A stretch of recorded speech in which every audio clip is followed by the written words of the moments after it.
welcome to the second season of Thrive, the John Good podcast looking at the good, the bad and the ugly of family businesses. And whilst we're in a new season, we've also got a new format. So this year you'll be hearing from me in terms of what I think about the different podcasts we do, but we're going to see a whole range of different people taking on the duties of interviewing.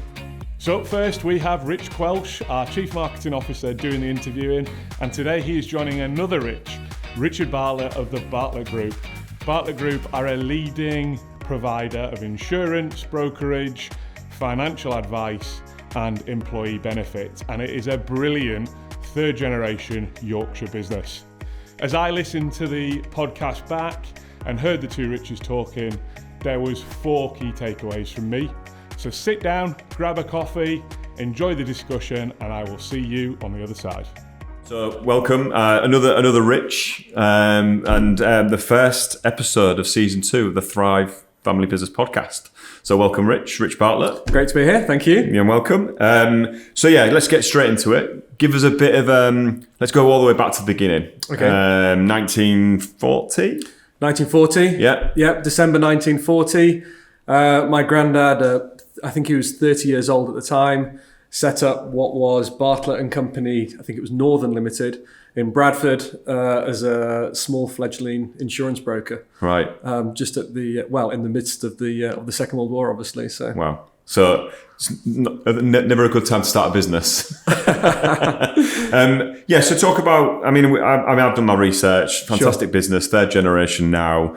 And obviously Fred was quite instrumental, obviously, with creating momentum within the family business. But it touched upon Florrie as well, mum of within the household. Can you touch upon that as well? Because she was kind of a guiding light as well within there.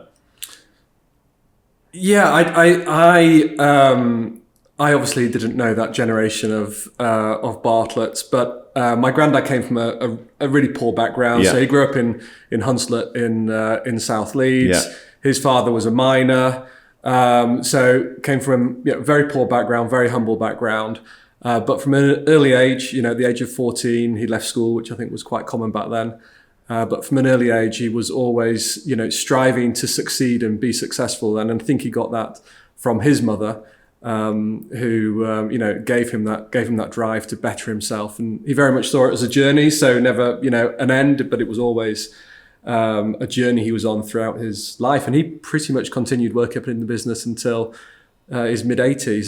I think his last day in the business was around 12 months before he passed away. So typical of many, first generation entrepreneurs, couldn't really give it up. But he was a great guy. I remember him as a child growing up. So. Oh, really good. And that entrepreneurial word, that's what he was. He was kind of recommended to go work for somebody, but actually he saw a vision of him doing something for himself, didn't he? In that history. He did, and he was actually.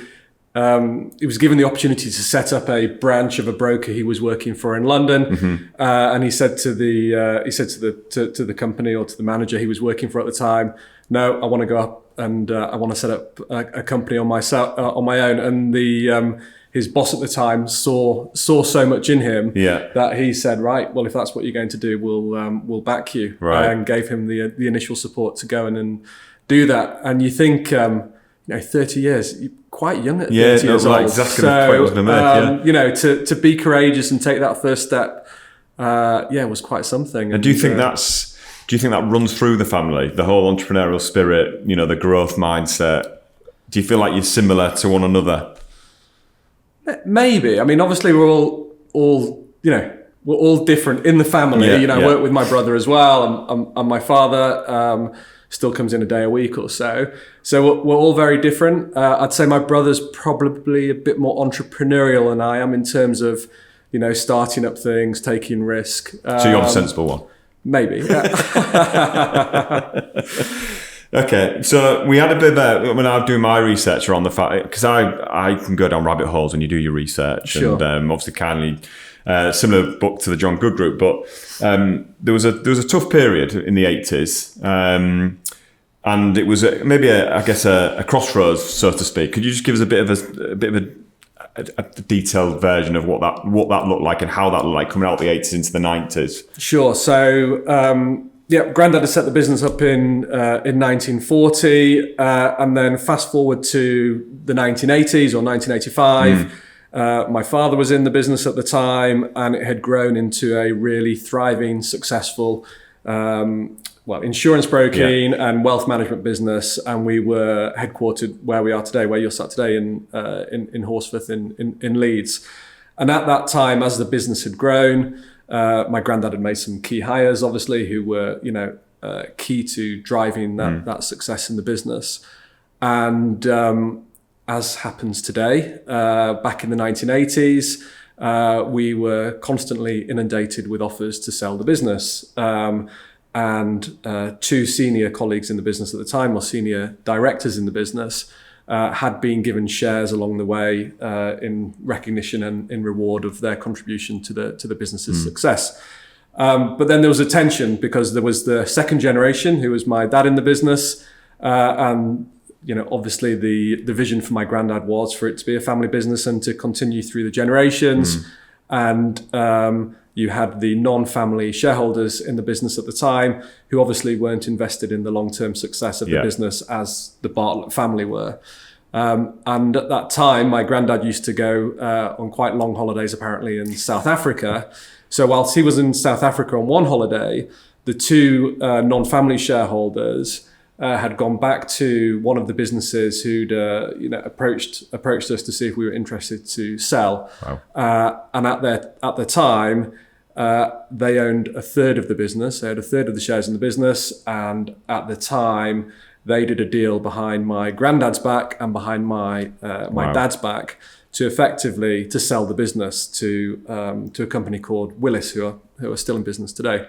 So when my granddad returned from South Africa, he was given this fait accompli, which was sell the business and realize your life's work, and obviously the financial success that would come with that.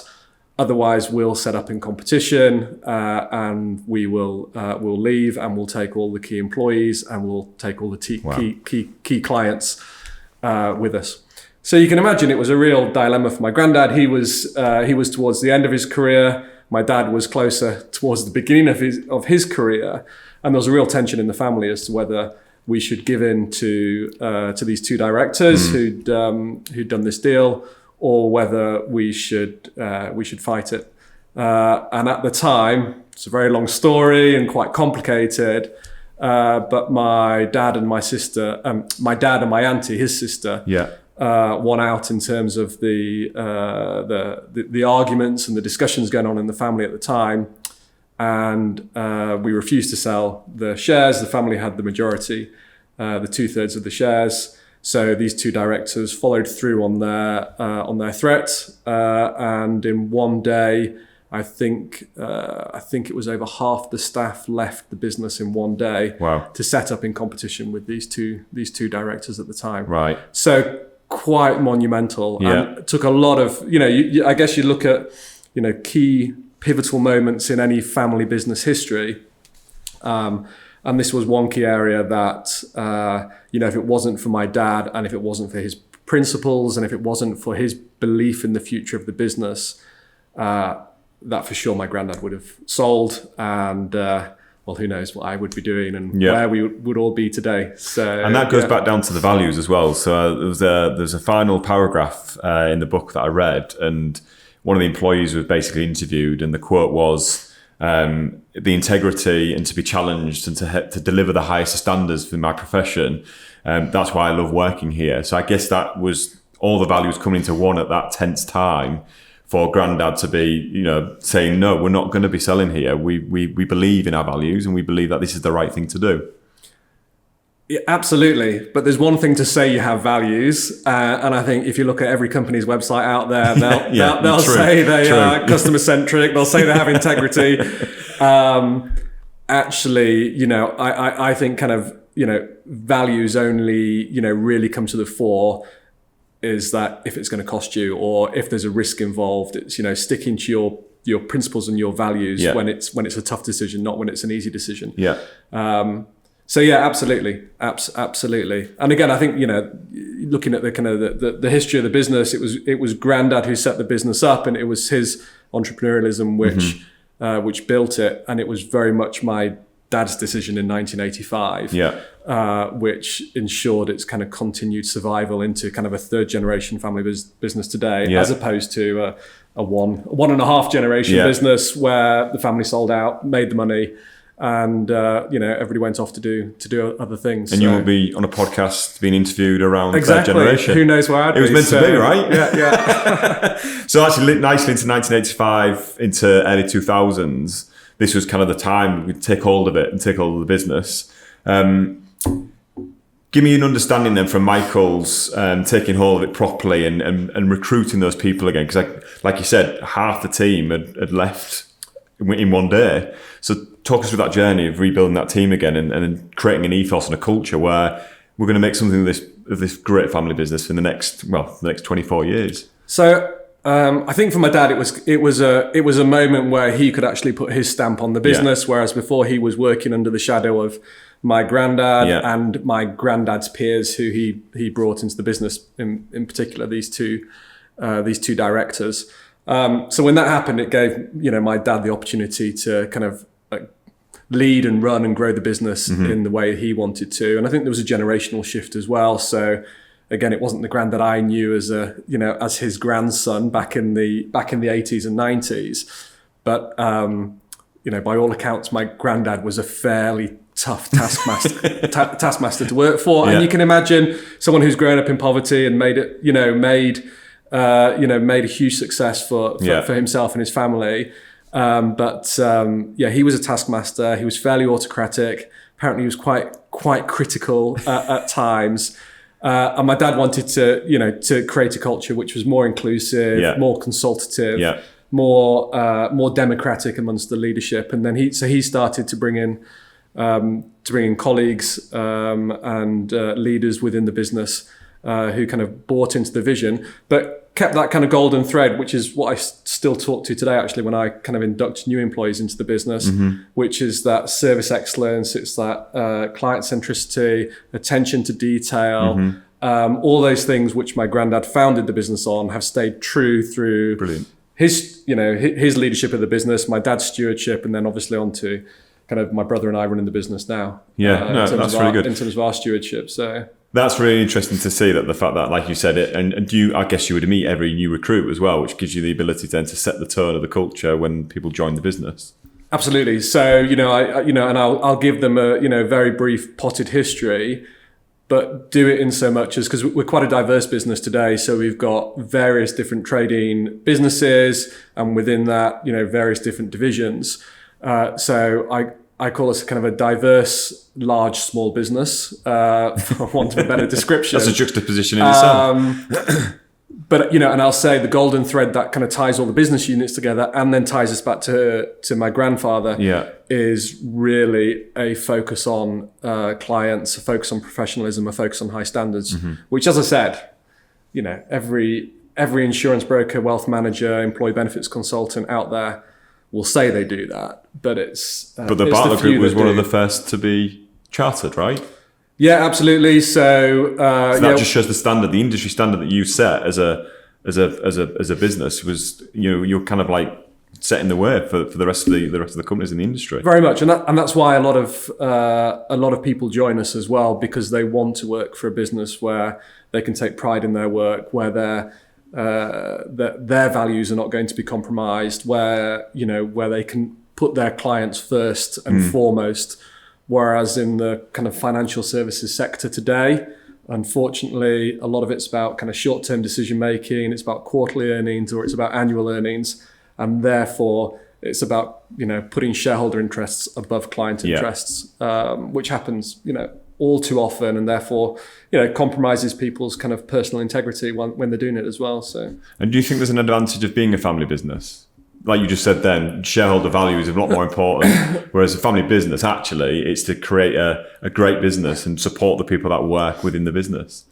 It's a huge advantage. So in our sector, so in the financial services sector, it's predominantly dominated by either publicly quoted companies or by private equity owned Yeah. businesses. So publicly quoted companies, quarterly earnings, that's their prime focus. Private equity companies, they will normally have a 3 to 5 year investment cycle. They'll try and get 2.5 to 3 times, as much money back as capital they invested. So there's just this huge pressure on short-term earnings within our sector and within the financial services sector as well. There's on the short-term basis, there can be a real conflict between creating value for your clients and creating value for shareholders. Yeah. Now, I think those two values align in the long term. So in other words, you focus on in the long term, if you focus on creating value for your clients, focus on creating value for your people, shareholder value will increase as well. But in the short term, that can often come at a cost to shareholder value, which, as I said, other kind of business models in our sector, they can't afford to take those long-term decisions. They don't have that luxury. So it's a huge, huge strategic value for us to.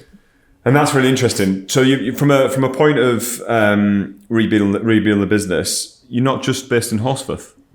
No, so we've got an office in Manchester, an office in London. So our footprint is kind of national in the UK. Yeah.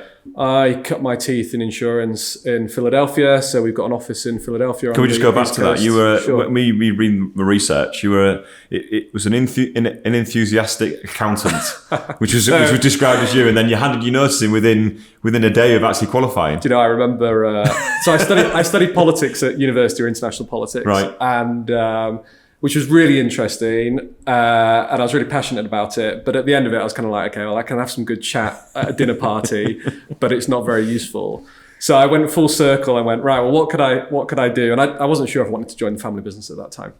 So I said, well, what skills could I get which could be transferable across a number of different kind of careers or sectors, not knowing what I wanted to do. So I decided to become an accountant. So I trained for 3 years, and it was great training, great people, but I wasn't the best accountant in the world. Let's put it like that. So okay, that's good. It's a good story. And then ultimately, what happened was there was a kind of a crossroads for you, wasn't there? Either join the business or not join the business, and you decided to take a bit of time out in Argentina. Yeah, and there was your timing of that trip in line with the international financial crisis. With Dad emailing you asking, "Come on, I'd like you to come back and help." Talk us through that scenario. So my girlfriend now wife grew up in Argentina, so she has family and friends in Argentina. Lovely. And I remember working for PwC. You had to do all your exams, and then you had to get so many hours on the job to qualify. So I think it was pretty much to the day on qualification that I handed in my notice, and I thought, wow. And I pitched to my dad at the time. I said, look, so I'm going to, come and join the family business, but I'm never going to get an opportunity to take a good amount of time to travel. So I'll take a few months out in Argentina. Yeah. So anyway, persuaded him to do that. Went out to Argentina, and then obviously, as you alluded to, the financial crisis hit, and the markets were tanking, and our fortunes are very much correlated to the fortunes of our clients. Yeah. When our clients are doing well, we do well. And when our clients aren't doing well, that obviously puts pressure on us as well. So I do remember in Buenos Aires, my dad trying to persuade me to come back to help in the business. But I think I managed to keep him to the original commitment of 2 months or whatever it was at the time to stay out in. And was it always your plan to join the business? Was it always the kind of the vision to come and join your brother and your dad essentially? No, so my dad didn't have a choice. So it was very traditional back in the time. But he left school when he was 16, and then he went to train with an insurance company who are now called the Royal Sun Alliance. So it was a predecessor to the RSA. And then after that, he came into the business at quite a young age. I think he came in when he was 21. Okay. I could have that wrong. And anyway, he was really conscious that he was never really given the opportunity to decide what he wanted to do professionally or kind of career-wise. So yeah, he always said to us, look, the option's here. It's a great opportunity for you if you want to come into the business. No guarantees you're going to be running it at the end of the day if you do come in. And you boys and my sister, if that's what you'd like to do, then let me know. So I strangely, my two choices, I could have ended up being, so again, if going back to whether my granddad hadn't set up the business or my dad hadn't saved it in '85, I'd probably be doing something in, I don't know, I always say like in a mud hut in the Congo. So I spent quite a lot of time in Africa in my late teens and early 20s, and was really passionate about international development. So that it was whether I was going to go into international development or financial services. So quite a contrasting decision. So I remember when I made the commitment actually that it would be the family business. So, and what was that like for you as the son coming in? And I've worked for family business now for a good 10, 15 years, and I see the dynamics of a son and a CEO dad, and people looking at them and going, "Oh, it's the son of the owner," and da da da. How did you deal with that, and how did you prove, I guess, that you were worthy of actually coming into the business, not necessarily working to be the next CEO of the business, but what was that for you as a young, in the early stages of your career? Sure. So, well, early on, I remember the CEO at the time, who's now retired. He said to me, "Look, you're just going to have to work twice as hard as everybody else just to prove yourself, because you've got the name." And then I was given the opportunity by chance to run the office in Philadelphia, which was quite good actually, because it's very different to kind of the mothership, which is here in the UK. Mm-hmm. So it's quite a separate business. So I was given the opportunity to kind of go to the US for 4 years, cut my teeth, learn my trade, make all my mistakes out there, and then come back to the UK with kind of more experience behind me, and able to kind of add more value here in the UK. Okay. But we've got a good culture here. We've always had a good culture here. I think people were generally quite welcoming. And, whilst there's always going to be politics in any business, and there'll be politics behind, being a family member, I think probably ultimately people will see it as a good thing that the independence of the business continues, and we've got a kind of a long-term outlook. So that's a good way of putting it. So then, obviously, not just you, but brother has joined as well. Talk to me about the dynamics between you and your brother. Your brother's entrepreneurial. I guess you're slightly risk averse. How does that work when you sat around the board table and brother wants to go buy 15 different businesses, and you're sat there going, hang on, let's analyse this first. Talk us through that. Sure. Well, no, it's worked quite well. I wouldn't say I'm risk averse. I would say Andy's probably... So Andy trained as an underwriter, an insurance underwriter. And then he came into the business and set up a separate division which focused on providing insurance to financial institutions in the London market. Right. That's been a huge success for us over the last 10 plus years. Okay. So Andy's more of someone who will start something up from scratch, who will be able to see a longer term vision, which has worked well. And then whereas I've been, keeping things going, managing the operations of the business. So as a dynamic between the two of us, it's kind of like, taken some time, but that's how it's kind of fallen into place. So. And then from that point, actually, Dad being, as you said, 1 day a week, which is brilliant, chairman wise. Talk us through any sort of moments that were quite tricky from a business perspective, where you and your brother and your dad have to sit down and talk. Look, this is what we need to do to be able to maintain or stabilise, whatever. Was there been a situation over the past 10, 15 years where it seemed a bit patchy? So we've been lucky. The business is growing and it's been successful over the last, I'd say over the last 10 years. So I think 2008 financial crisis was when I came in, then went out to the US. That year was, I think, the only year that the business has ever had a loss. Okay. And then because of the experience in 1985, we've always been, again, typical of a lot of family businesses, we've always been quite conservative, always maintained, healthy kind of cash balances to see us through, any tough times. So we've been lucky in that sense. But look, we've kind of we've tried things along the way which haven't worked out. So we had a business unit in London before the existing one, which we invested quite a lot of money and time in. And that wasn't successful. And it's hard, when you've made a commitment to something. It's that kind of whole confirmation bias. So And how long did it take for you to realise that? Because I find this quite interesting because obviously you've invested a lot of time, a lot of energy, a lot of resource. Yeah. And there's obviously going to be a stop-start where you think, actually, we may have to call this a day. I'd say generally my experience is whenever you have to make a tough decision, whether it's about an area of the business which hasn't been as successful as you envisaged, or you brought people into the business and they haven't aligned to the culture. That whenever you make that tough decision, you always go, well, I should have done that sooner, because you always know in your gut. You always know in your gut. I would say before the numbers kind of pop out on the sheet or whatever it happens in the business to kind of crystallize that decision, you always know in your gut before that you should have probably taken it sooner. But at least in my experience. I get it. Yeah. Okay. So you talk about, which is really good and positive, that the fact that the business is been ran very well and growth-wise, it's been pretty positive over the past 10 years. Yeah. What is it from a scalability sense? How do you go about that from a family dynamic to you've obviously got a vision over the next 3 to 5 years. Sure. What do you do to be able to realise that vision, and what do you put in place?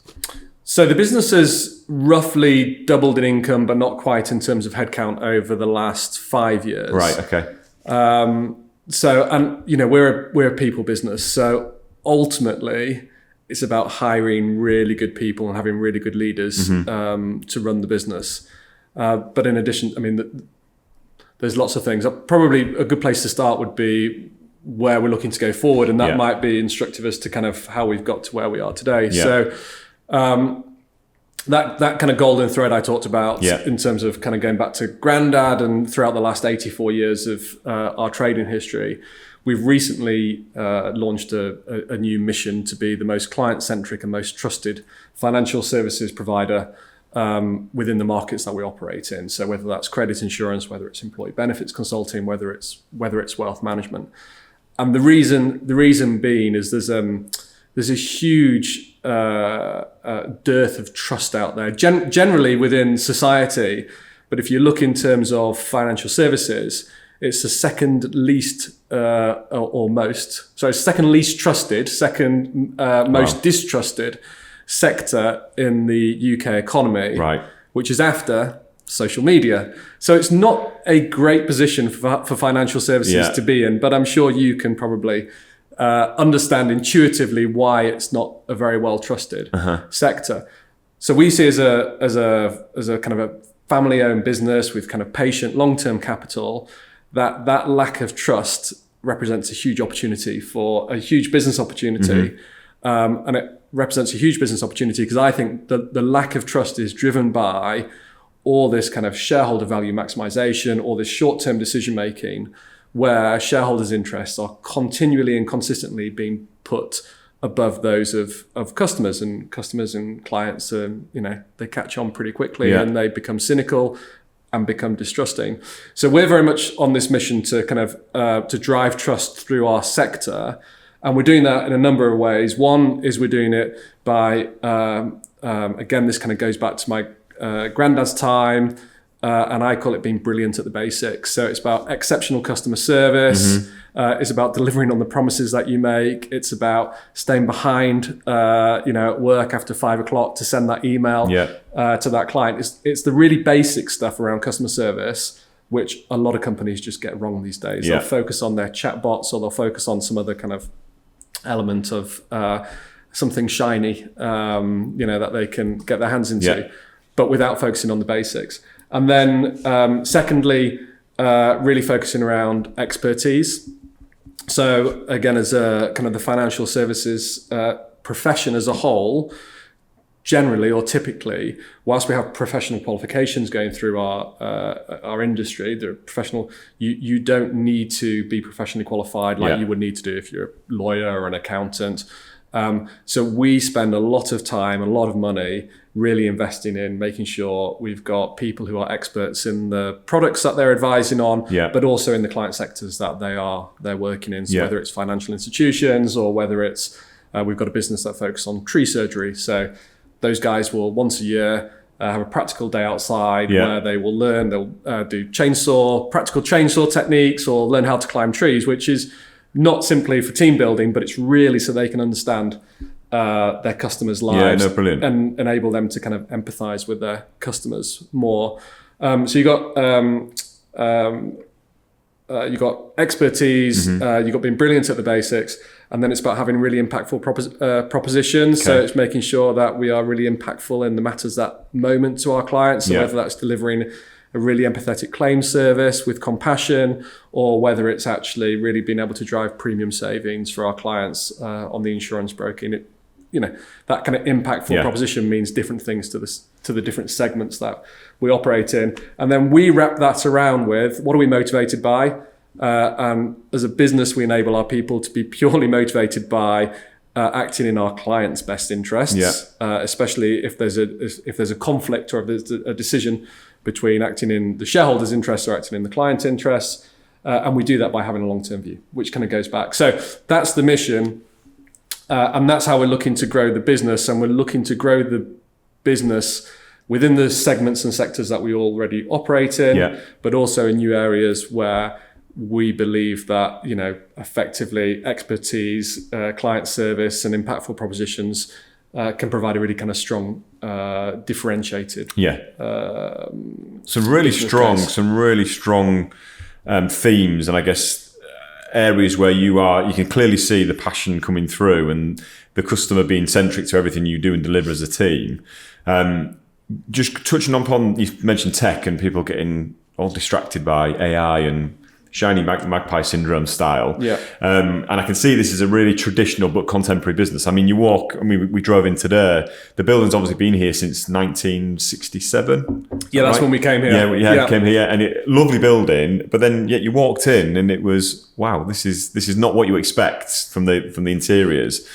Great environment. So I'll touch upon the whole AI and the tech side, and you mentioned that humans are quite important to you. So what is that? Is the difference between tech and getting the balance of tech and humans in your industry? What is there a lot of companies going towards tech, or is there people? Well, I think you can't ignore tech, and tech represents a huge opportunity, which I can talk about in a second. But you can't do the tech piece at the cost, again, of two things. One, focusing on the basics. So the basics of the basics of good traditional customer service.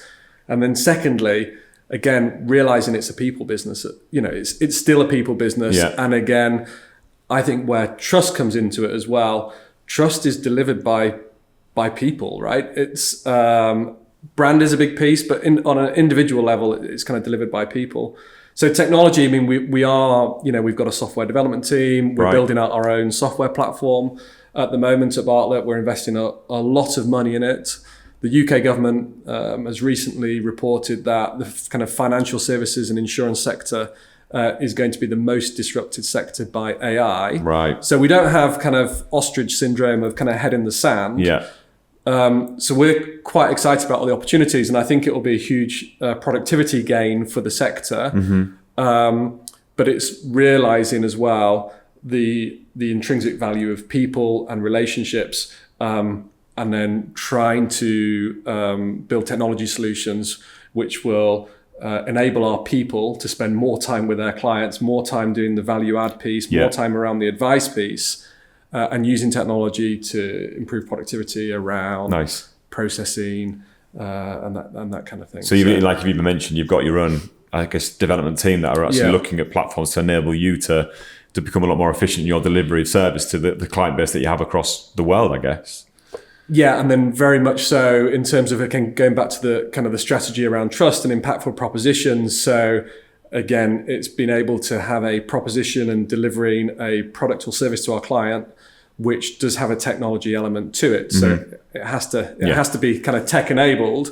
So it's, providing our clients with apps or software front ends, but also making sure that they know who their advisor is and they've got a personal relationship with their advisor. So it's not one or the other. It's having a hybrid solution, which will again work for the clients. So I think a lot of businesses are just going full into the technology, full center into the technology piece, to the cost of focusing on their people or the cost of focusing on kind of traditional elements elements of service. Well, you're a man after our own heart, because people for us is important from a John Good Group perspective. It's good to hear.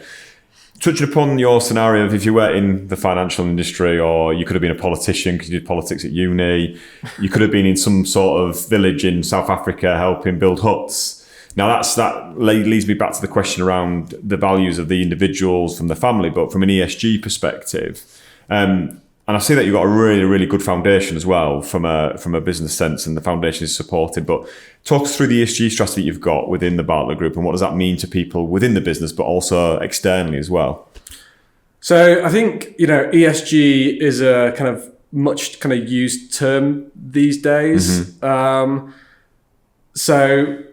I think from our perspective, first of all, it's about doing the right thing because it's in the DNA of the business, not because of, my view is there's a lot of greenwashing these days. There's a lot of virtue signaling. There's a lot of performative ESG out there where management or shareholders or business owners, aren't really doing it for the right reason. So I think first and foremost, it's in kind of the business's DNA that we kind of embrace what I would describe as kind of stakeholder capitalism. So it's actually, it's working for our clients, working for our people, working for the communities around us within Yorkshire, but in the most broadest sense in terms of actually how can business support society. So my dad set up the Bartlett Foundation in 1995. Fantastic. And then a few years ago, we committed to give 8% of our pre-tax profits every year to the foundation. Brilliant.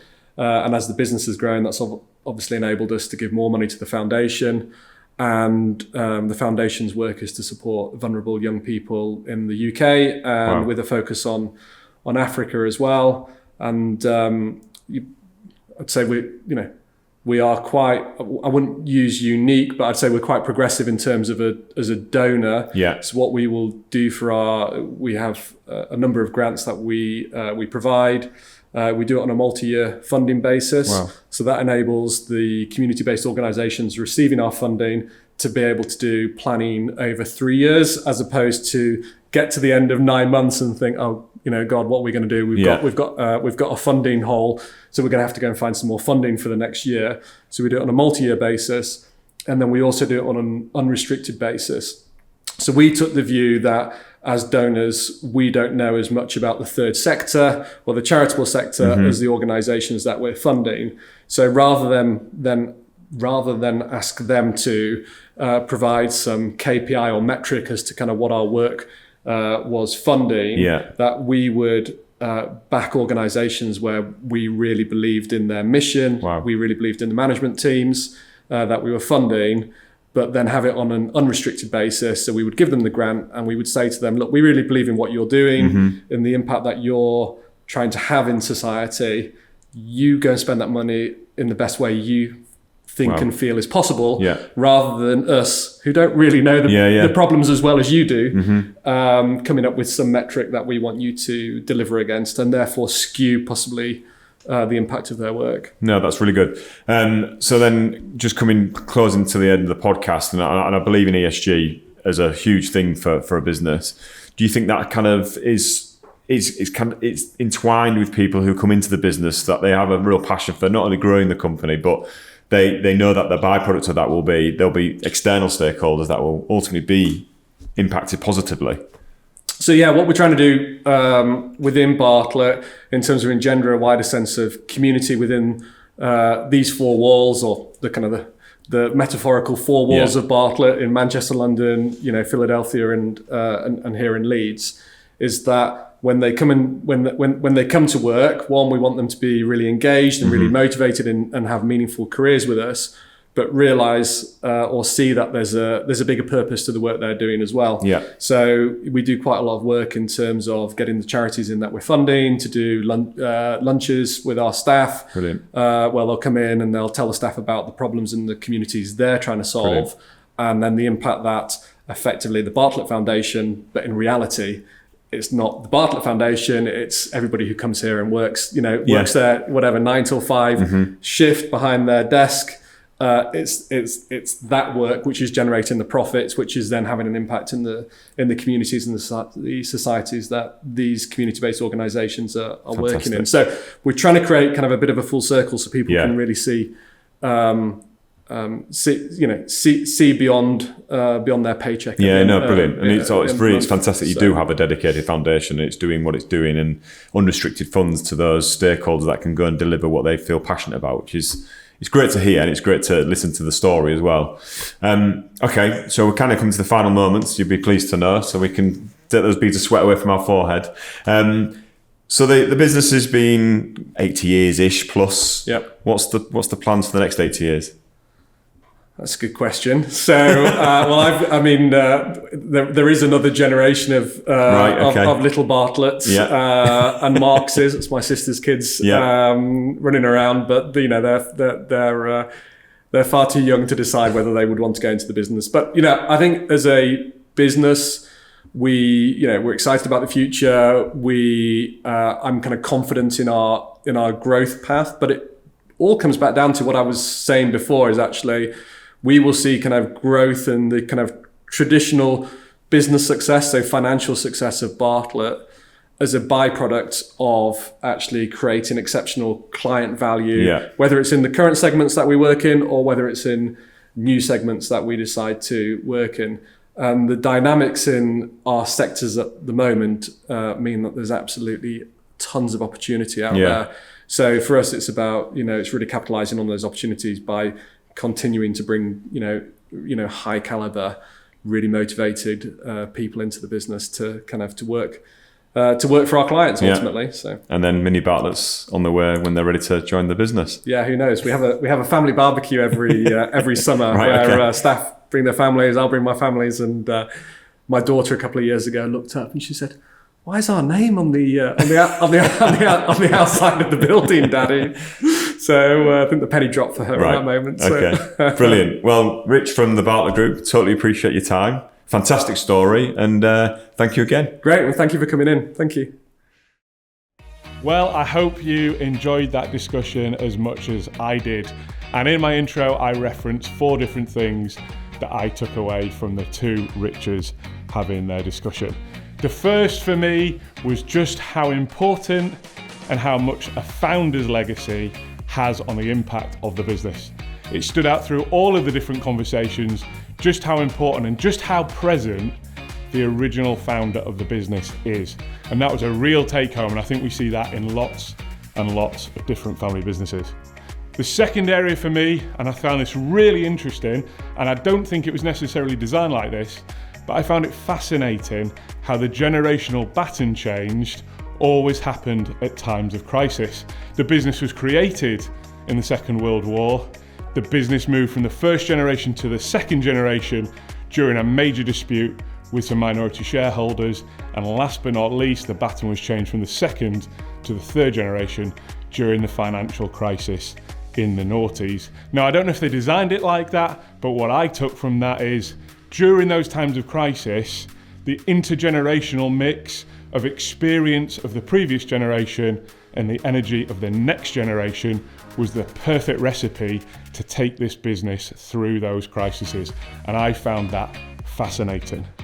The third point I took from that, and I think it's a really interesting rule for lots and lots of different companies out there, not just family businesses, is the importance of a shareholders agreement.